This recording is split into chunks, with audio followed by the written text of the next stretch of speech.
My problems start on the evening of August 6th. It was maybe 10 o'clock at night, and I knew that just naturally that my blood pressure was probably too high. By 1 o'clock in the morning, it was 198 over plus or minus 128, and I figured that something's not right.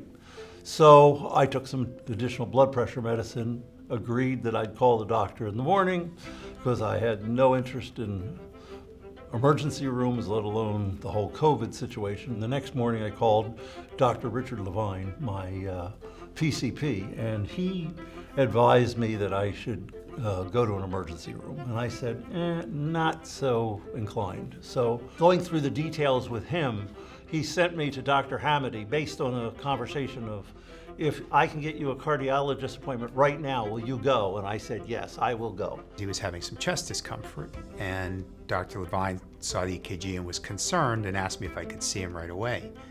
When he presented to the office, he was stable but uncomfortable, having some chest discomfort that began the night before, so definitely feeling a little uneasy.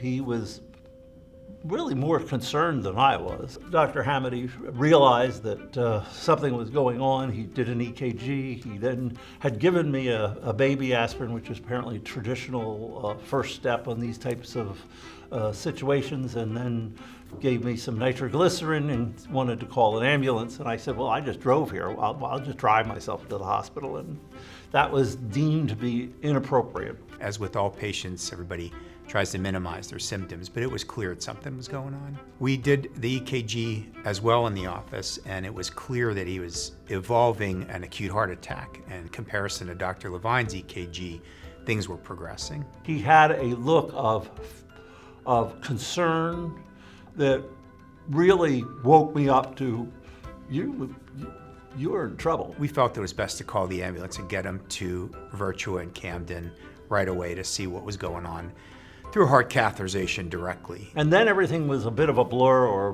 very fast pace. As we were going through the emergency room, Dr. Adam Levine was introducing himself to me, explaining what was going to happen, that we were going to the cath lab, and that they were going to go and basically look and see what's actually happening and what was wrong with me. He was having an acute myocardial infarction due to a occlusion of the left anterior descending artery. We took him straight to the cardiac cath lab, catheters in, took pictures of the arteries, identified the blockage right away, and treated it with stents. He ultimately did a balloon, which basically opens up the artery so that he can then get the blood flowing again and install a stent.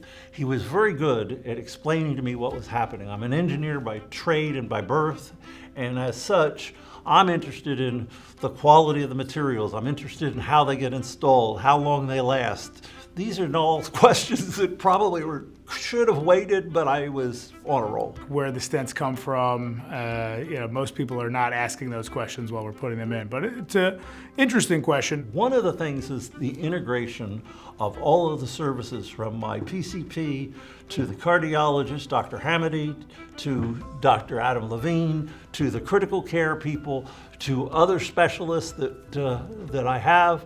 They all got together, and it was just amazing. Everybody knew what was going on. Everybody that cared for me cared. Everybody was compassionate. Everybody was empathetic. Everybody wanted my health to be the top priority, and who could ask for more? Virtua's taken every precaution. We keep the COVID patients in a separate area.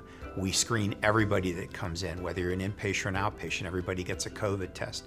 We protect you, you protect us. I put messages out on Facebook and on LinkedIn that basically said, if you think you have something that just doesn't make sense, don't wait.